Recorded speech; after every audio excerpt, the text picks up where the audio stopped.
Thank you very much. Clayton, we've got a lot to talk about after this talk. I'm honored and I'm delighted to have the opportunity this evening to share a few ideas with you. First, please allow me to acknowledge and thank the Lannan Foundation for its generous support of many of our initiatives with First Nations in British Columbia.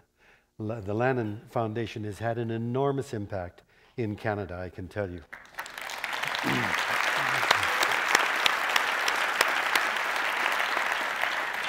I want to speak to you today as an elder. You see, at my age, no one can accuse me of having a drive for power or money or fame. Those are passé. Anybody who's an elder that's still after that, he's got a problem, I would think. And now that testosterone levels are dropping so I don't think about sex all the time, I'm getting really smart. I believe elders have a very special place because we have something no other group in society has. We have had the experience of living an entire lifetime. Elders have suffered setbacks, I'm sure. We've made a lot of mistakes, celebrated a few successes. Our lives are full of lessons, lessons vital to pass on to the coming generation. So I urge my fellow elders to get off the couch, get off the golf course, and get on with the most important part of your lives.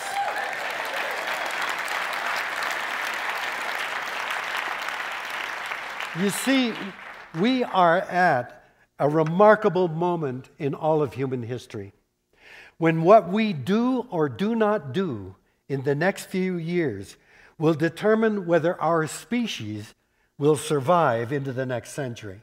Now that sounds like a pretty melodramatic statement. Don't take my word for it. How about Sir Martin Rees, the royal astronomer in England and eminent scientist who was asked on BBC a few years ago, what are the chances that human beings will be around by the end of this century? And his answer was 50-50. James Lovelock, the man who coined the term Gaia to explain life on the planet, has written a book in which he says by the end of this century, 90% of humanity will be gone. And finally, Clive Hamilton, an eco-philosopher from Australia, a man I have enormous respect for, has written a book called Requiem for a Species. And guess what species it's a requiem for? These are some of the people among many of my colleagues who are saying it's too late. We've passed too many tipping points to go back and to make out along a different path. What I say to those who say it's too late, thank you for giving us the message of the urgency of dealing with these issues we're trying to grapple with, but then please shut up and go away. Because I don't see the point of saying it's too late. First of all, I don't think we know enough to say it's too late.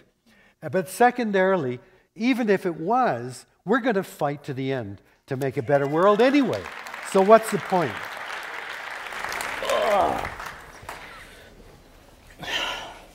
You're the boss. Thank you. Wow, really interesting. What an opportunity.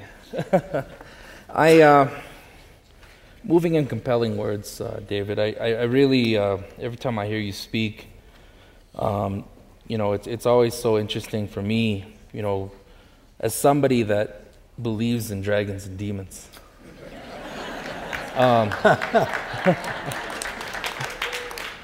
I'll say this, though, that you know,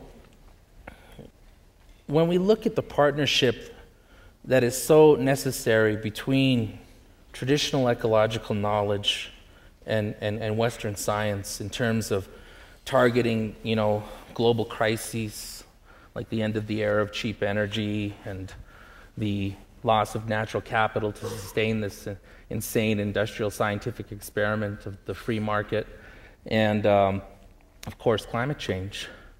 You know, I think your words really resonate with me.